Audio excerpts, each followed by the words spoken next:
bénissons pour son amour. Nous savons encore tourner le regard au-devant de lui pour lui dire merci. Merci de ce temps, merci de ces circonstances, merci de la bonté qu'il a renouvelée encore ce matin. Merci parce qu'il y en a plusieurs qui sont allés se coucher dans de douleurs, peut-être dans des maladies, dans des situations où les questionnements étaient de savoir comment on va se réveiller le matin. Mais le Seigneur a permis, le Seigneur a voulu que toi et moi puissions nous réveiller ce matin pour reconnaître qu'il est Dieu, pour reconnaître sa bonté, pour témoigner de sa majesté, de sa magnificence. Mon bien-aimé, sans l'Éternel, nous ne sommes rien. Nous ne sommes rien. Et qu'il n'y a rien de plus important que nous pouvons avoir ici-bas si ce n'est que la grâce du Seigneur. Parce que c'est par sa grâce que nous savons respirer, c'est par sa grâce que nous savons nous tenir au-devant de vous, et c'est par sa grâce que vous pouvez être là où vous êtes en train de nous écouter. Si le Seigneur pouvait seulement retirer le souffle de vie, on nous appellerait les morts. Les morts parce que les morts n'ont pas de vie. Et après la mort, nous savons ce qui nous attend. Nous sommes en train d'exploiter toujours notre thème de l'année, la part de responsabilité. La part de responsabilité dans cette vie chrétienne, dans cette vie que nous sommes en train de mener.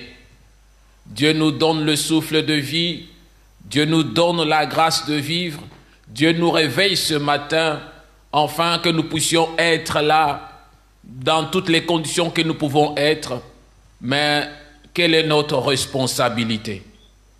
Quelle est notre responsabilité en tant qu'enfant de Dieu, premièrement? Quelle est notre responsabilité en tant que disciple du Seigneur? Et quelle est notre responsabilité en tant que serviteur du Seigneur? À toutes les catégories, à toutes les étapes de la responsabilité, nous savons que nous, en tant que des êtres humains, en tant que des croyants, en tant que les gens qui ont la foi dans notre Seigneur Jésus-Christ, nous avons ce que nous devons faire.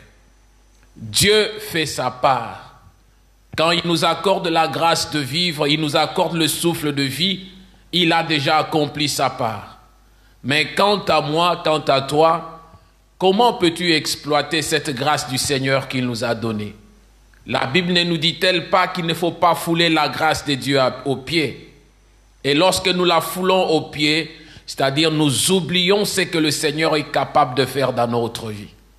La vie, mes bien-aimés, est couronnée de plusieurs réalités. La vie est couronnée de plusieurs choses.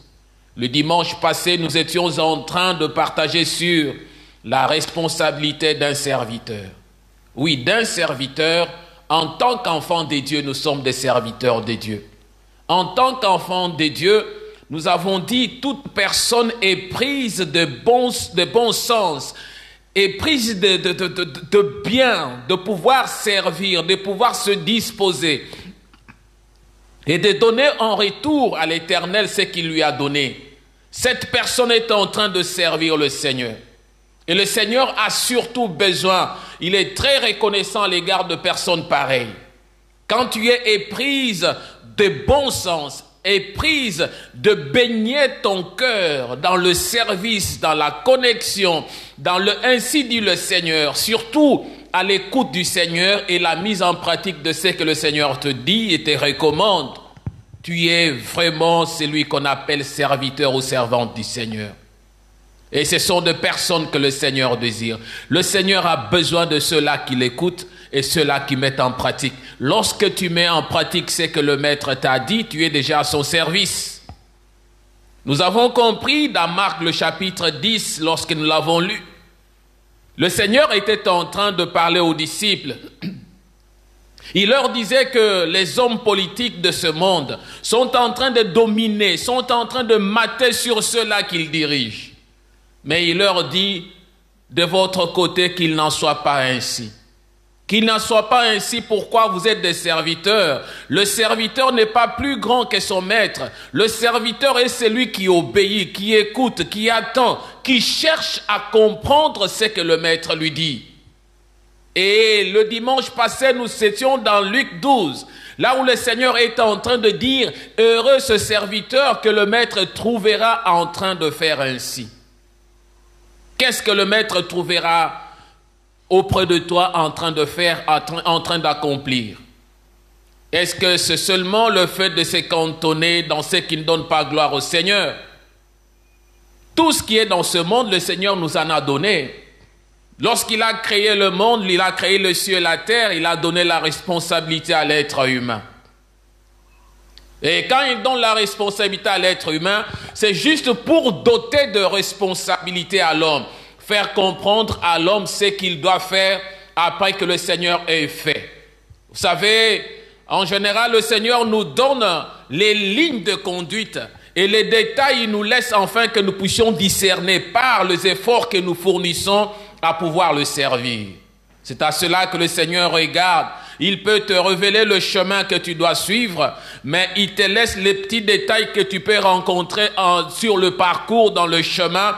Il te laisse enfin que tu puisses aussi éprouver ta connaissance, ta croissance, et que tu puisses au moins témoigner que lorsque tu es en train de suivre le Seigneur, tu fournis aussi les efforts pour pouvoir lui satisfaire et être agréable au-devant de lui.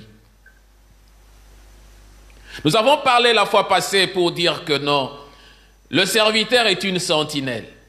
Oui, un serviteur est une sentinelle. Il est comme la sentinelle qui doit veiller, qui doit chercher. Comment je dois veiller auprès de mon prochain, auprès de ma sœur, auprès de mon frère? Parce que Ézéchiel, le chapitre 33, verset 6, nous est en train de nous dire que non, nous avons une responsabilité. En tant que sentinelle, lorsque nous voyons le danger venir auprès d'une personne et que nous ne sommes pas en mesure d'alerter cette personne et que le malheur arrive à la personne, sachez bien que le sang de la personne qui va mourir à cause de son péché, à cause de son problème, à cause de ce qu'elle est en train d'endurer, le sang nous sera réclamé. Le rôle de la sentinelle. Et qu'est-ce qui est arrivé auprès de Caïn? Lorsque Caïn savait ce qu'il était en train de faire, et le Seigneur vient, il demande où est ton frère Abel.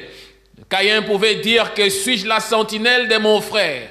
Il pouvait rejeter cette responsabilité. Il pouvait tout rejeter. C'est comme ça, surtout avec les gens qui ne veulent pas accepter de servir le Seigneur. Ces gens rejettent tout en bloc. Lorsqu'on demande la question dans ton foyer, dans ta famille, ta femme, ton frère, ta sœur, et qu'en est-il de ton frère, qu'en est-il de ta sœur? Et souvent on a toujours rejeté, suis-je la sentinelle? Et la plupart de chrétiens au jour d'aujourd'hui se comportent comme étant Caïn. Caïn reniant la responsabilité qui lui a été confiée, de veiller sur son frère. Et reniant ce que le Seigneur est en train de donner comme conseil, afin qu'il ne puisse pas tomber à faire le mal, qu'il ne puisse pas succomber dans le mal, mais qu'il sache ce qu'il doit faire parce que le Seigneur a besoin qu'il puisse se parfaire.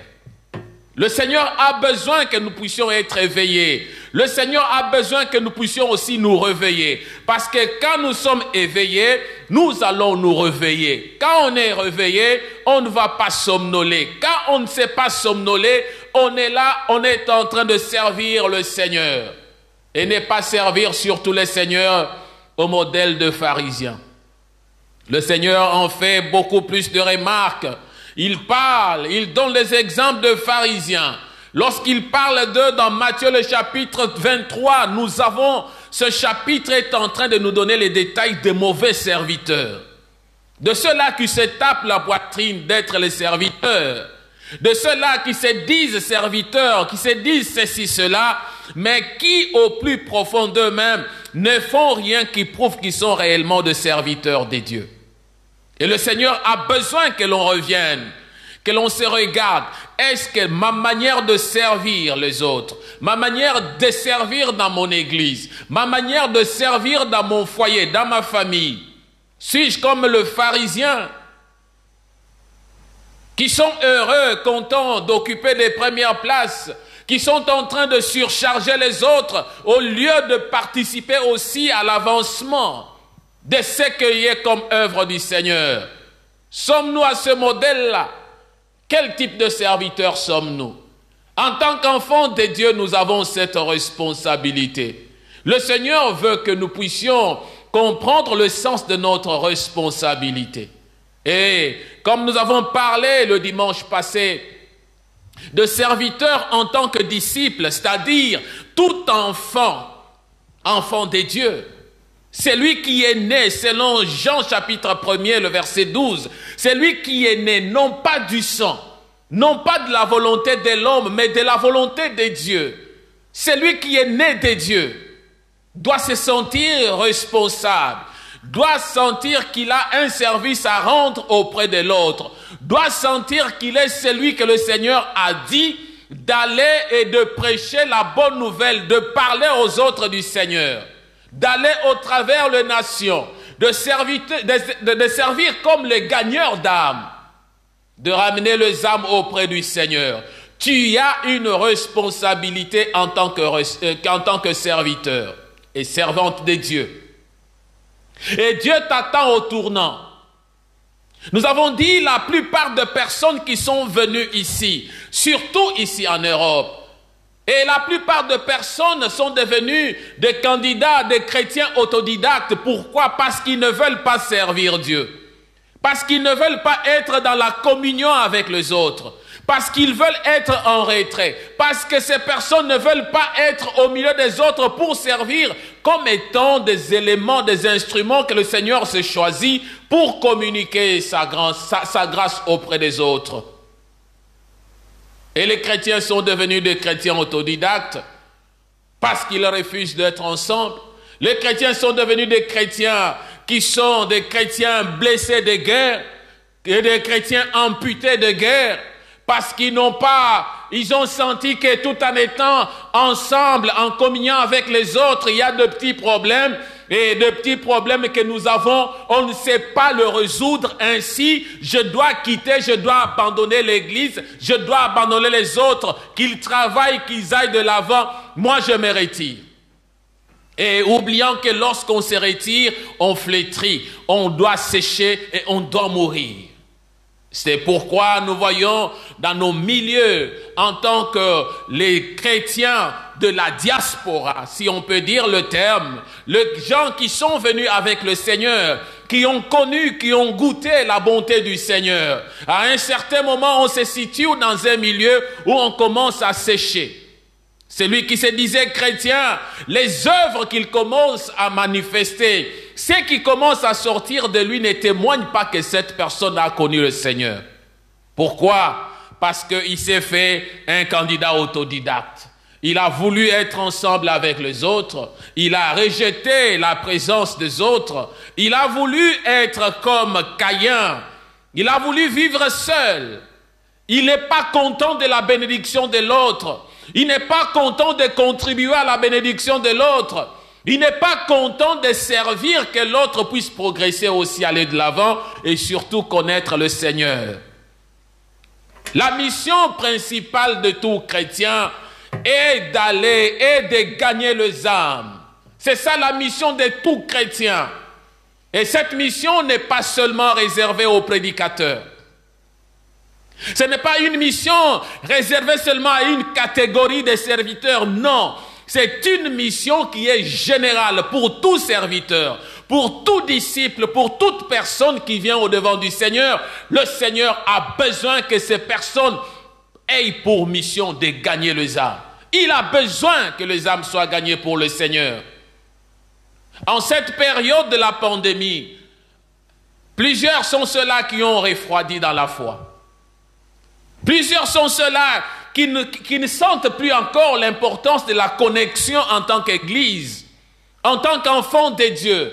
Le besoin de la connexion, le besoin de la communion, le besoin d'être utile pour son Église, pour l'avancement de son Église. Ce besoin-là est en train de disparaître. Plusieurs églises ici, en Europe, dans la diaspora, plusieurs églises sont en train de fermer. Pourquoi les églises ferment-elles? C'est parce qu'il n'y a pas de gens disposés à servir le Seigneur. Même dans les temps de la galère, même les temps de la déportation à Babylone, les enfants d'Israël, les Juifs se sont retrouvés pour servir leur Dieu, pour honorer leur Dieu. C'est à ce temps-là qu'on a créé des synagogues. Ils étaient dans la déportation, ils avaient abandonné le temple à Jérusalem. Mais lorsqu'ils se sont retrouvés quelque part dans la diaspora, dans la déportation, ils se sont dit, mais non, nous ne pouvons pas oublier notre Dieu. Nous devons continuer à servir notre Dieu. Et ils se sont dit, mais nous pouvons nous asseoir en dessous des arbres pour partager la parole, pour méditer la parole, pour méditer les livres de Moïse, le Pentateuque. Et quand ils se sont mis ensemble, ils se sont dit, mais non, en dessous des larmes, ça ne va pas suffire. Unissons le moyen, cherchons une salle. Et ils sont allés dans la salle. Dans la salle, ils ont commencé à partager. Cherchons le moyen de nous organiser. Comment on peut programmer les gens pour travailler, les gens pour prêcher, les gens pour balayer, les gens pour faire ceci. Ainsi, ils ont créé des synagogues. Et des synagogues sont des lieux dans lesquels ils se réunissaient pour partager, pour lire les Pentateuques, pour lire les prophètes, pour méditer la parole de Dieu. Ils n'ont pas perdu leur élan, ils n'ont pas perdu leur contact avec Dieu. Même dans les temps difficiles, ils sont restés connectés. Et le Seigneur a besoin des chrétiens de ce modèle. Mais lorsqu'on commence à manger de patates, lorsqu'on commence à boire du lait, par moments on oublie ces dieux dans la déportation. On oublie ces dieux dans la diaspora. On oublie Dieu. On devient des chrétiens blessés de guerre. Un blessé de guerre ne peut pas aller encore à la guerre. C'est pour dire que c'est quelqu'un qui a abandonné la guerre. Or, le chrétien, celui qui sert Dieu ne peut pas abandonner. Celui qui est un serviteur de Dieu ne peut pas abandonner. Une servante de Dieu ne peut pas abandonner de servir son Seigneur. Quel que soit le temps, quelles que soient les circonstances, mes bien-aimés, n'accepte pas qu'on t'appelle un chrétien blessé de guerre. N'accepte pas d'être appelé un chrétien sans église fixe. N'accepte pas d'être appelé un chrétien amputé de guerre. Parce que si on t'a amputé une jambe, en tout cas, je sais que tu ne sauras pas encore aller à la guerre. Et quand on est là, on dit, on va te classer parmi les anciens combattants. Et là, c'est ce qui n'est pas bon pour le Seigneur. Ta responsabilité, ta part de responsabilité dans la vie chrétienne. Maintenant, nous voulons parler en tant que prédicateur de la parole. En tant que prédicateur de la parole, nous avons une part de responsabilité. Et cette part de responsabilité, le Seigneur nous en a accordé. L'apôtre Paul est en train de nous parler, nous sommes dans 2 Timothée le chapitre 2 verset 15 et nous allons prendre encore 2 Timothée le chapitre 4 verset 1 à 2. La Bible me dit ceci, 2 Timothée chapitre 2 verset 15. Efforce-toi de te présenter devant Dieu comme un homme éprouvé, un ouvrier qui n'a point à rougir, qui dispense droitement la parole de la vérité. 2, 4, 1 à 2. Je t'en conjure devant Dieu et devant Jésus-Christ, qui doit juger les vivants et les morts. Et au nom de son apparition et de son royaume, prêche la parole, insiste en toute occasion, favorable ou non, reprend, censure, exhorte avec toute douceur et en instruisant. Là, c'est l'apôtre Paul qui écrit à Timothée. Pourquoi écrit-il à Timothée? C'est juste pour l'encourager. Timothée était un serviteur de Dieu, un prédicateur de la bonne nouvelle. Et il est en train de lui dire que non, Timothée, mon fils, efforce-toi de te présenter devant Dieu comme un homme éprouvé. C'est-à-dire, dans la manière que tu viens au devant du Seigneur, Tu dois être quelqu'un qui a connu, qui a combattu des guerres. Quelqu'un qui est passé par une étape de situation donnée, que ce soit dans la disette, que ce soit dans l'abondance, mais une personne qui se reconnaît comme étant un combattant dans le Seigneur. Quelqu'un qui est éprouvé, mais qui s'en est en sorti. Un ouvrier qui n'a point à rougir, qui dispense droitement la parole de la vérité. Un ouvrier ne doit pas rougir au-devant du maître, tel que le Seigneur est en train de dire, qu'il n'en soit pas ainsi. Il dit, moi je vous ai lavé le pied. Pourquoi je vous ai lavé le pied? C'est parce que j'ai voulu vous donner un exemple. Afin qu'à votre tour, vous sachiez ce que vous pouvez faire avec les autres. Que vous puissiez aussi vous laver le pied.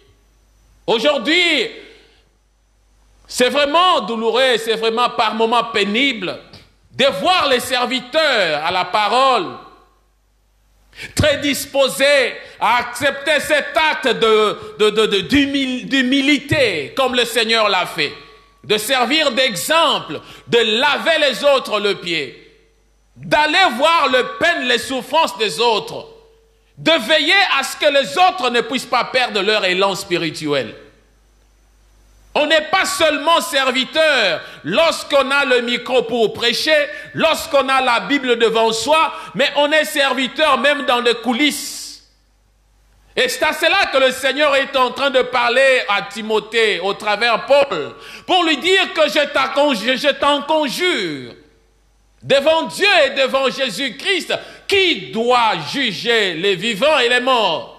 Jésus viendra pour juger les vivants. Il viendra pour me juger. Il viendra pour juger ceux qui sont morts. Et quand nous allons passer au-devant de ce tribunal du Seigneur, quelle en sera la situation? Si nous sommes de ceux-là qui seront éprouvés par nos œuvres, par notre acte, par notre serviabilité, comme le maître, c'est lui qui est allé, le maître qui est allé dans les noces reviendra pour nous juger, pour prendre le rapport de ce que nous étions en train de faire ici-bas. Au nom de son apparition et de son royaume.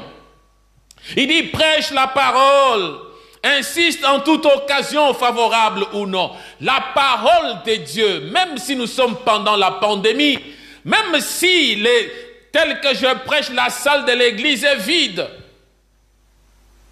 Et même si la salle est vide, il n'y a qu'une seule personne. Même si là, au téléphone, Zoom, social media, même s'il y a des gens qui ne veulent pas se connecter, même s'il y a des gens qui se connectent, et la Bible nous dit, occasion favorable ou non, tu dois prêcher la parole du Seigneur. Et en prêchant la parole du Seigneur, tu dois insister en toute occasion.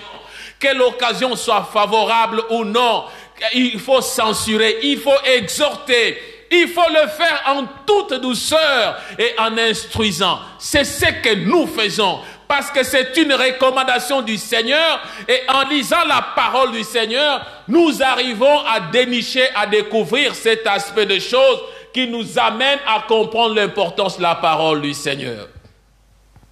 Mais bien aimés, la seule formule pour produire un réveil de conscience, la seule formule pour produire les chrétiens serviables, c'est seulement par rapport à la parole. Nous devons passer par la parole et nulle part ailleurs. La parole est l'unique moyen et le canal par lequel le païen se convertit au Seigneur.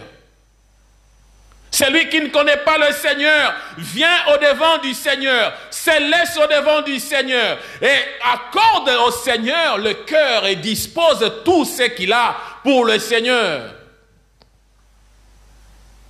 L'apôtre Paul était en train de pleurer à un certain moment.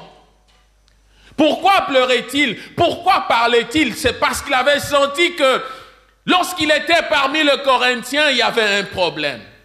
Il y avait comme si de mépris, il y avait comme si les gens avaient rétréci leur cœur à la parole du Seigneur. C'est comme si les gens ne voulaient pas écouter la parole du Seigneur. Et le Seigneur est en train de l'utiliser. L'apôtre est en train de dire, notre bouche s'est ouverte pour vous. Corinthiens, notre cœur s'est élargi. Vous n'êtes point à l'étroit au-dedans de nous, mais vos entrailles se sont rétrécies. Rendez-nous l'appareil. Je vous parle comme à mes enfants. Élargissez vous aussi. Élargissez vos cœurs pour recevoir le Seigneur. Là, c'est dans 2 Corinthiens, le chapitre 6, versets 11 à 13. Il est en train de leur parler. La bouche est là. La bouche s'est ouverte pour vous, mes bien-aimés. Dans toutes circonstances, le Seigneur permet que la bouche s'ouvre. Malade ou pas, souffrant ou pas, pauvre ou riche, le Seigneur permet que nous puissions au moins annoncer sa parole. Dans toutes les circonstances. Et la bouche s'ouvre, le cœur s'ouvre. Le cœur s'est élargi pour annoncer la parole, les vertus du Seigneur. Mais il est en train de dire, mais ce qu'il constatait, c'était quoi? Non, il dit que mais vous n'êtes point à l'étroit au-dedans de nous. Il dit, vous n'êtes pas à l'étroit, c'est-à-dire vous n'êtes pas cachés. Vous êtes là dans nos cœurs. Mais ce que je regarde, c'est que vos entrailles se sont rétrécies. Il y a les gens pour lesquels les entrailles se sont rétrécies à écouter la parole du Seigneur. Il y a les gens qui ne veulent plus encore entendre la parole du Seigneur. Il y a les gens, quand ils voient un prédicateur qui passe, il te met, je connais, il va prêcher sur ceci. Il va parler de ceci. Tu connais, mais si on le prêche, c'est parce que le Seigneur veut que tu changes. Je sais, par moment, il y a je peux appeler la typification de messages pour chacun de messagers. Ou, je peux dire en d'autres termes, chaque prédicateur a au moins un domaine dans lequel, sans le vouloir ou pas, il peut prendre un thème, mais il se retrouve toujours sur certains points qui font le sujet, qui font le but de sa mission dans ce qu'il doit faire avec le Seigneur. C'est pour dire que il peut prêcher sur l'amour, mais il revient sur la repentance. Et tu vas trouver l'autre, il peut prêcher sur la repentance, il revient sur la puissance du Saint-Esprit. À l'autre, tu trouves, il prêche sur le Saint-Esprit, mais il parle sur la consolation et la bénédiction. Donc chacun a un type de message que le Seigneur lui a donné. Et à ce type de message, c'est pourquoi l'apôtre vient auprès d'eux, il dit, donnez-nous une place dans vos cœurs. Nous n'avons fait du tort à personne. Nous n'avons ruiné personne. Nous n'avons tiré du profit pour personne ou à personne. Donnez-nous de la place. Écoutez le message que nous vous apportons. Ce message est pour vous. Ce message est pour toi, mon bien-aimé, ma bien-aimée. Toi qui écoutes les prédicateurs, toi qui écoutes les prédications. La prédication est l'annonce de la bonne nouvelle du salut. Et cette bonne nouvelle du salut est dans l'évangile. Et l'évangile ne peut jamais être communiqué sans prédicateur. Et l'apôtre est en train de nous parler dans Actes, dans Romains plutôt. Là où il dit, comment croiront-ils s'il n'y a personne qui annonce la parole? Comment y aura-t-il la foi parmi eux? Et il faut qu'il y ait des prédicateurs. Et il faut que Dieu envoie des prédicateurs. Ainsi, un prédicateur est un instrument. L'instrument que Dieu s'est choisi. L'instrument que Dieu place au milieu des autres pour communiquer, pour annoncer, pour faire connaître la parole. Et dans la démonstration de chaque prédicateur, nous devons comprendre que être prédicateur n'est pas une profession, mais c'est une passion. C'est une passion. Ce n'est pas une profession. Parce que la profession, on peut l'occuper aujourd'hui, demain on peut l'abandonner. On peut entrer en retraite. On peut se retirer. Mais si cela est une passion, c'est quelque chose qui reste permanent et en permanence dans notre vie. Un prédicateur n'est pas temporel. Un prédicateur est continuel. Un prédicateur, on est prédicateur depuis le temps que le Seigneur nous a saisis jusqu'au temps que le Seigneur va nous prendre sur la terre. Au ciel, il n'y a pas de prédication. Et si le Seigneur a accordé à une personne la grâce d'annoncer l'évangile, la grâce de prêcher, c'est juste le Seigneur veut qu'il puisse cheminer avec cette grâce, qu'il puisse aller avec cette grâce jusqu'à la fin. Parce qu'un prédicateur, c'est celui qui expose le sens simple du texte biblique. Tu viens parce que tu es prédicateur. Tu exposes le sens de termes en termes simples, les termes bibliques, c'est que tu peux lire. Tu viens l'exposer de manière simple. Tu en déduis l'application pratique. Tu veux faire voir à quelqu'un que ce que la Bible me dit ceci, comment tu peux le mettre en pratique. Et quand on comprend cela, comment on peut mettre ce que le Seigneur nous demande en pratique, et on se permet par la grâce du Saint-Esprit à développer maintenant le mystère de Dieu, les choses cachées qui sont dans la parole du Seigneur, pour aider à l'auditoire ou à l'auditeur de pouvoir comprendre le sens mystérieux, le mystère de la parole du Seigneur, les choses cachées de la parole du Seigneur, parce que ce sont des choses pas cachées que le Seigneur, vous savez, Dieu se cache dans sa parole et Dieu se révèle aussi dans sa parole. Pour comprendre la parole de Dieu, il faut être inspiré. Il faut comprendre le sens du développement de ce que le Seigneur veut. Nous devons savoir une chose. Nous parlons du prédicateur. Lorsque le Seigneur t'a établi en tant que prédicateur, nous devons savoir en tant que prédicateur que nous avons de responsabilités, car prêcher la parole n'est pas une charge simple. Ce n'est pas une responsabilité qui est tout à fait dérisoire. Non, c'est une charge, une responsabilité. On accepte cette responsabilité-là. Pourquoi? Un prédicateur, c'est celui qui pleure devant l'autel, qui vient tel que je suis là devant l'autel, pleurer pour amener les hommes dans les larmes de la repentance, amener les cœurs vers le Seigneur, amener les gens à se repentir du mal, de ce qui ne marche pas, de ce qui ne donne pas gloire au Seigneur.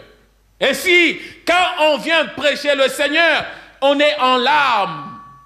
On est en larmes parce que le Seigneur nous utilise en tant que prédicateurs de pouvoir pleurer, que les gens viennent au-devant du Seigneur, que les gens arrivent à la repentance, devant l'autel tel que l'on est là, prêchant Christ. C'est pour permettre, pour inciter les gens à la mouvance du Saint-Esprit. Comprendre le sens du Saint-Esprit, comprendre le rôle du Saint-Esprit, afin que le Saint-Esprit s'en charge pour la conversion, qui nous amène à la repentance, qui nous amène à comprendre ce qui est comme devoir des responsabilités spirituelles. C'est là qu'on est en train de partir. C'est là qu'on est en train de prêcher. Parce que si le Saint-Esprit n'agit pas en toi, tu ne comprendras jamais ta responsabilité spirituelle.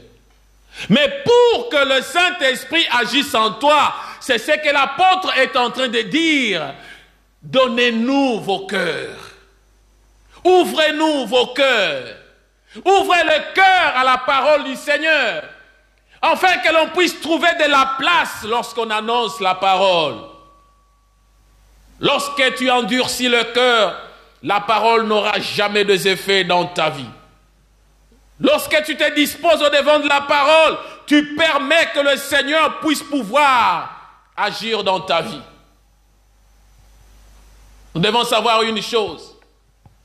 Le prédicateur ne peut pas prétendre connaître tout. Non. Je suis un prédicateur, je ne connais pas tout. Je ne connais pas tout, mais je connais en moitié, l'apôtre Paul est en train de le dire. Il nous dit que nous connaissons en moitié et nous prophétisons en partie.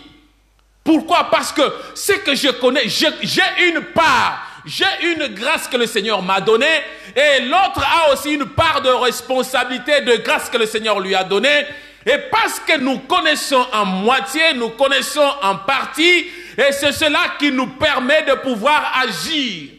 Si on a des prétentions de tout connaître, ça serait une erreur. C'est ce qui fait obstacle à la croissance dans le ministère. C'est ce qui fait obstacle à grandir avec le Seigneur. Parce qu'on ne doit pas s'appuyer sur notre propre intelligence. On ne doit pas s'appuyer sur nos connaissances. Parce que si on s'appuie sur nos connaissances, notre intelligence, notre savoir, tout ce que l'on peut avoir acquis dans ce monde, là on va risquer de refuser de se soumettre au langage du Saint-Esprit. On va refuser de se laisser soumettre au brisement. Le brisement est continuel. Et pour le prédicateur, et pour les enfants de Dieu, et pour tout serviteur de Dieu, le Seigneur continue du jour au jour à briser quelqu'un dans un domaine donné, dans une situation donnée. Il continue à ramener les gens pour tourner le regard au-devant de lui et le servir. Vous savez, il y avait un serviteur. Ce serviteur du nom d'Apollos. Apollos est arrivé dans une ville d'Éphèse. Lorsqu'il arrive à Éphèse, la Bible nous dit, je dois trouver le verset, je crois, Actes le chapitre 18. Actes chapitre 18, versets 24 à 26. La Bible nous dit, un juif nommé Apollos, originaire d'Alexandrie, homme éloquent et versé dans les Écritures, vint à Éphèse. Il était instruit dans la voie du Seigneur et fervent d'esprit. Il annonçait et enseignait avec exactitude ce qui concerne Jésus. Bien qu'il n'ait connu que le baptême de Jean, il se mit à parler librement dans la synagogue. Aquilas et Priscille, l'ayant entendu, le prirent avec eux et lui exposèrent plus exactement la voie de Dieu. Ici, il s'agit d'Apollos. C'était un juif, la Bible nous dit, un juif, quelqu'un qui craignait le Seigneur, quelqu'un qui aimait le Seigneur, quelqu'un qui était versé dans les Écritures. Il était un homme éloquent, il était d'une éloquence terrible. Lorsqu'il parlait, il avait une facilité de convaincre. Mais il s'est retrouvé dans une synagogue à Éphèse. Et à Éphèse, il a trouvé, lorsqu'il parlait dans la synagogue, il y avait Priscille et Aquilas qui étaient là. Ils l'ont écouté, ils ont trouvé que Apollos, bien qu'il était plongé, il était un ami des Écritures, il était versé dans les Écritures, bien qu'il était éloquent dans sa manière de parler. Alors, ils ont trouvé qu'il prêchait les choses qui étaient basées seulement sur le baptême de la repentance. Parce qu'il avait écouté ça de Jean-Baptiste et qu'il frôlait sur Jésus. Il n'avait pas compris le secret de la résurrection, de la mort et de la résurrection du Christ. Il n'avait pas encore été révélé par le message de la connaissance du mystère de la croix. Mais parce que Aquilas et Priscille s'étaient retrouvés avec Paul et que Paul était resté avec Aquilas et Priscille lorsqu'ils faisaient des tentes et ils vendaient des tentes, ils construisaient, ils tissaient des tentes pour les vendre. Paul était en train de les instruire aussi. Il leur avait communiqué une certaine grâce dans la connaissance du vrai Dieu, dans la connaissance du mystère de la croix, dans la connaissance de ce que Christ était venu accomplir dans la vie. Et lorsque ces deux personnes, ce couple, a écouté Apollos en train de prêcher, ils ont trouvé qu'il y avait un problème qui manquait. Mais ils ont demandé à Apollos de venir. Apollos est venu auprès d'eux. Et ils ont commencé à expliquer à Apollos que ce que tu dis là est bien, mais tu es limité à un certain niveau. Regarde comment tu pouvais amorcer. Regarde le mystère de la croix. Regarde les choses cachées qui sont dans la croix.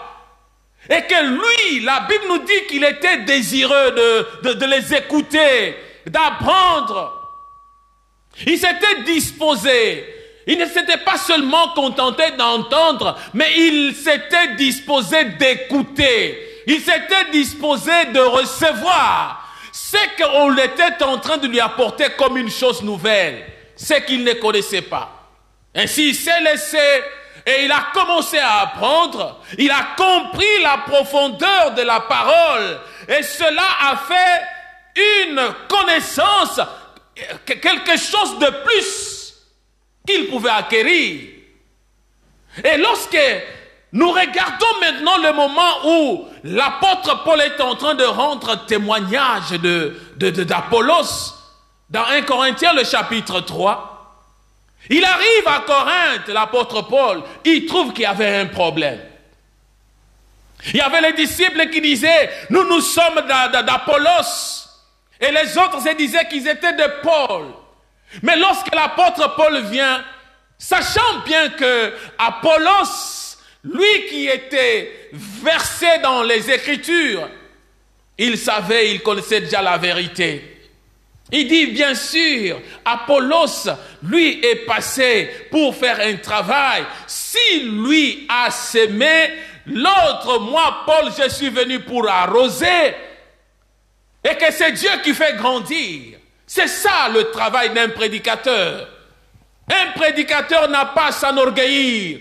Un prédicateur, c'est celui qui se laisse au contrôle du Seigneur parce qu'il a une mission.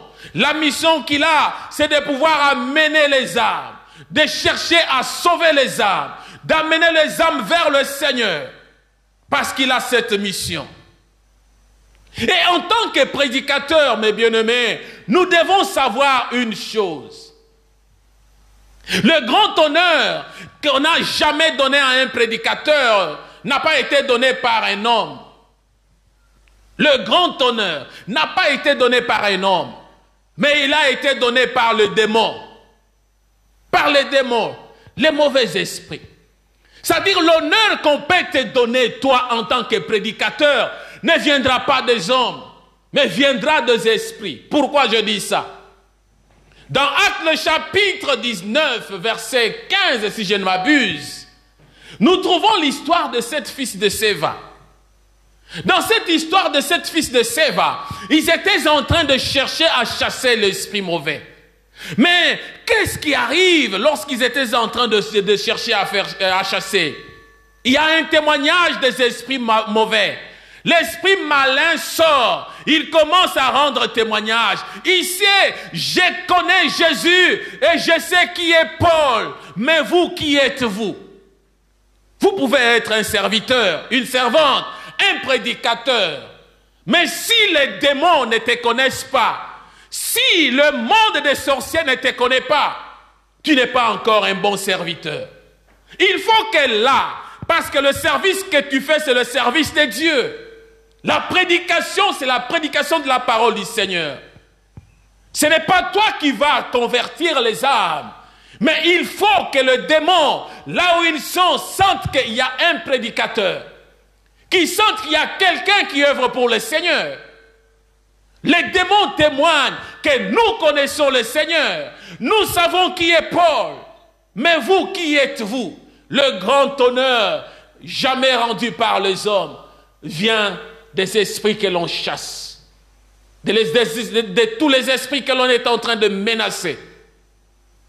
C'est alors que le diable sait reconnaître que non, il y a un serviteur de Dieu. Il y a une servante de Dieu. Il y a un prédicateur de la bonne nouvelle du Seigneur. Et parce qu'il y a un prédicateur, celui qui a secoué le camp du diable, celui qui a secoué le camp de l'ennemi Satan, celui qui a bouleversé les pensées de l'ennemi Satan, ainsi il regarde, il dit, mais non, cet homme, c'est vraiment un serviteur de Dieu.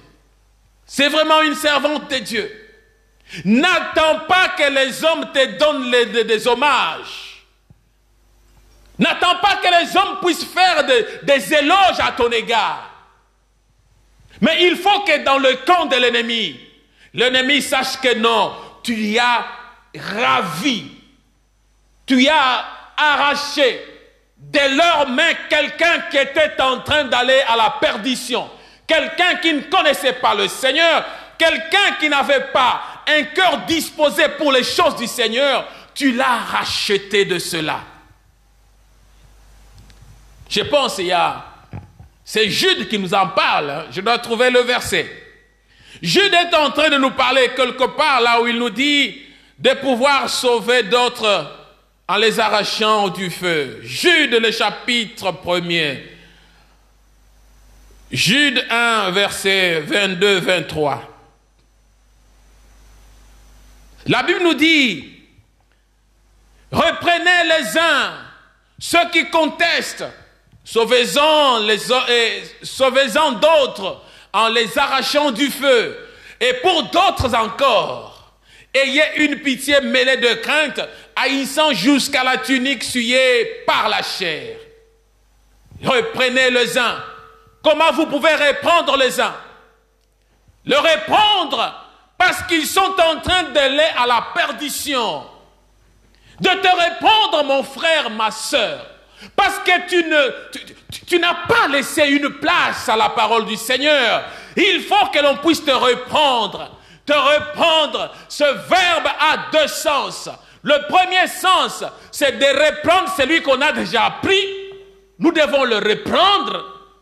Et le deuxième sens, c'est de reprendre comme étant de donner, de corriger, d'orienter, de donner une direction à quelqu'un qui est en train de se perdre.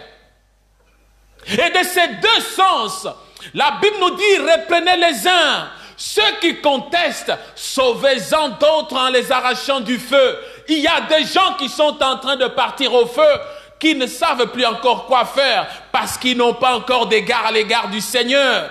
Ils ont perdu leur premier amour avec le Seigneur. Un prédicateur, c'est celui qui vient les arracher.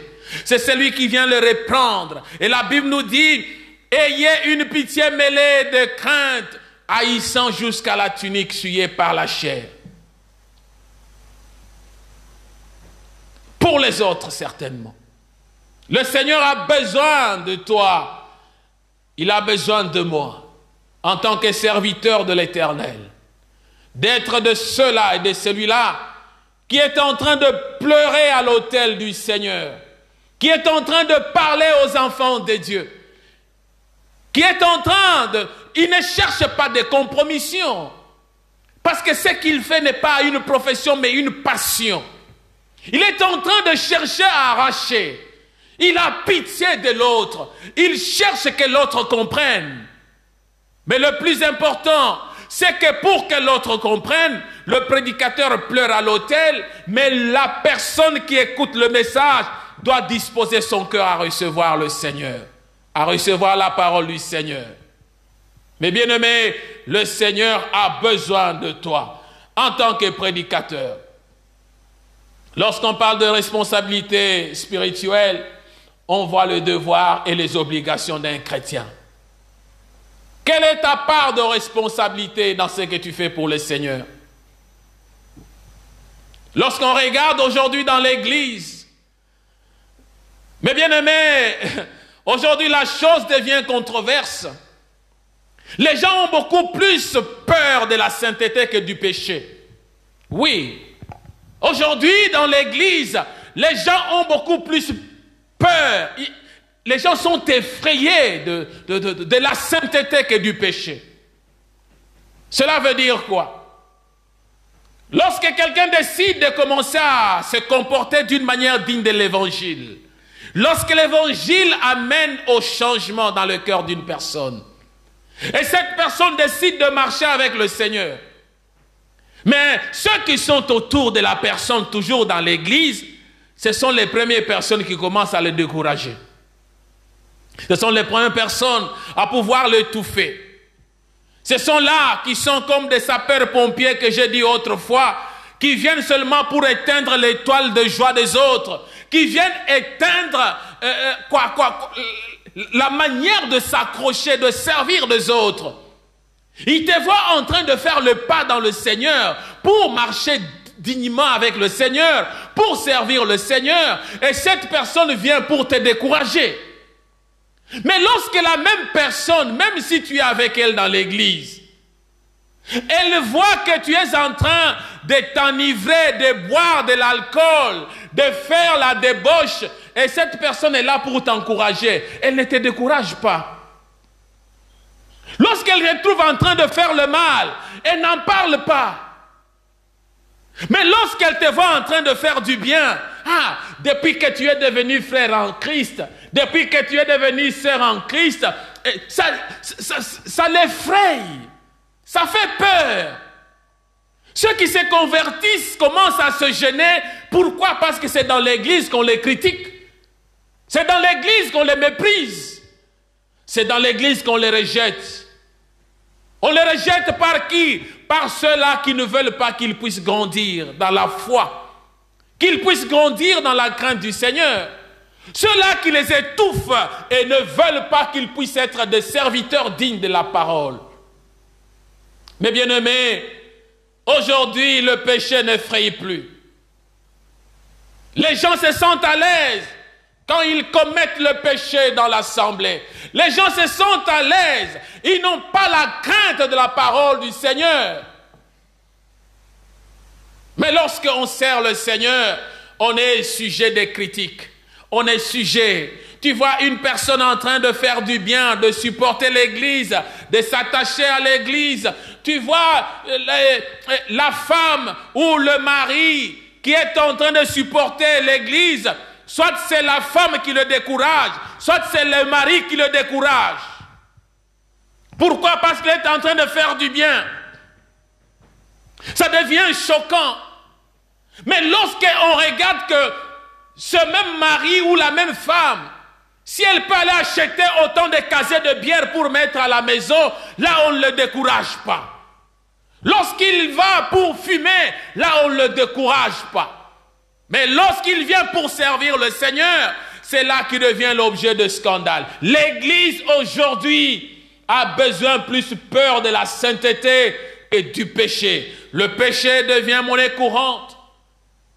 Le péché devient tolérable. Mais la sainteté, où est-elle? Ta part de responsabilité, ma part de responsabilité en tant que prédicateur de la bonne nouvelle. Ma part est d'amener les âmes au Seigneur. Ma part est de pleurer sur l'autel, afin que quand je prêche la parole, que la parole soit reçue par ceux qui m'écoutent, tel que tu es en train de m'écouter. La part, c'est que si toi, mon bien-aimé, tu peux disposer une place, tu peux donner de la place pour la parole du Seigneur, tu peux disposer de cette place pour écouter le Seigneur et surtout marcher dans sa crainte, ça serait une bonne chose. Donnez-nous une place dans vos cœurs. Nous n'avons fait tort à personne. Nous n'avons ruiné personne. Nous n'avons tiré du profit de personne. C'est ce que Paul est en train de dire. Et c'est ce que la parole de Dieu est en train de nous amener à pouvoir parler. On a tiré intérêt, profit de qui? Si ce n'est que d'annoncer la parole du Seigneur. Mais bien-aimés, donnez-nous une place dans vos cœurs. Notre bouche s'est ouverte pour vous annoncer cette parole, pour que vous puissiez revenir au-devant du Seigneur. Mais on a comme impression que vos entrailles sont en train de se rétrécir, au lieu de s'élargir, au lieu de supporter la parole du Seigneur, à quelque degré qu'elle puisse venir, mais vous êtes en train de vous rétrécir. Pourquoi? Parce que peut-être on pense que on est en train de parler de choses qu'on ne veut pas que l'on parle. Non. Un prédicateur a pour mission de s'efforcer de se présenter devant Dieu comme un homme éprouvé, un ouvrier qui n'a pas à rougir au-devant de son maître, un ouvrier qui dispense étroitement la parole de la vérité. Ce n'est pas la parole mensongère, mais la parole de la vérité. Et cet ouvrier, la Bible nous dit, devant Dieu et devant Jésus-Christ, comme l'apôtre Paul est en train de conjurer, le Seigneur qui doit juger le vivant et les morts, et au nom de son apparition et de son royaume, que la parole doit être prêchée. On doit insister en toute occasion, que l'occasion soit favorable ou non. On doit insister, on doit reprendre, on doit censurer, on doit exhorter et avec douceur et en instruisant. Nous sommes là comme étant des serviteurs, mais des serviteurs qui servent aussi à la parole. Mais si vous ne recevez pas la parole que nous communiquons, c'est pour dire que vous rejetez le Seigneur. Le Seigneur n'a pas besoin qu'on le rejette, mais il a besoin que nous puissions nous convertir. On pleure à l'autel pour votre salut. On pleure devant cet autel pour que vous puissiez laisser la place au Saint-Esprit d'agir dans vos vies. On pleure au-devant de cet autel pour que vous puissiez vous disposer à comprendre le rôle de la parole du Seigneur et surtout comprendre votre responsabilité spirituelle. Nous voulons terminer par là. La prière d'aujourd'hui est que le Seigneur regarde là où tu es. Que le Seigneur te permette d'ouvrir encore, d'élargir ton cœur. De donner de la place à la parole du Seigneur dans ton cœur. Pourquoi lorsqu'on parle de la parole du Seigneur, ça t'ennuie? Pourquoi lorsqu'on parle de la conversion, ça te dérange? Pourquoi lorsqu'on parle d'abandonner le péché, ça te gêne? Pourquoi lorsqu'on parle de la repentance, tu ne veux même pas écouter de cela? Or, nos bouches s'ouvrent pour cela. La bonne nouvelle du salut, le message de l'évangile, le message pour lequel le Seigneur nous a envoyés. Tendre Père, tu es parfait. Tu es le Dieu de gloire et de bonté. Tu accordes à chacun, Seigneur, selon sa grâce. Mais tu nous as appelés tous à être tes enfants. Tu nous as connus, chacun éternel selon ce qu'il est. Mais en profondeur de toutes choses, Seigneur, le plus grand souci est que nos âmes soient sauvées. L'âme du prédicateur, tout comme l'âme de celui qui écoute la parole. Mais pour y parvenir, permets que le cœur de chacun trouve une place, Seigneur. Et lorsqu'on parle, on se parle aussi en soi-même. Je rends gloire à ton nom parce que tu es parfait. Regarde le désir, regarde le besoin, regarde les attentes de chacun de tes enfants, Seigneur. Révèle-toi, ô Dieu d'Israël, afin que ta parole puisse agir, que ta parole trouve de la place, que ta parole console, que ta parole guérisse, que ta parole éternelle change nos vies, que ta parole nous amène à te servir. Si chacun pouvait comprendre sa responsabilité spirituelle, Seigneur, je sais que la gloire te sera donnée. Je te dis merci pour ce temps.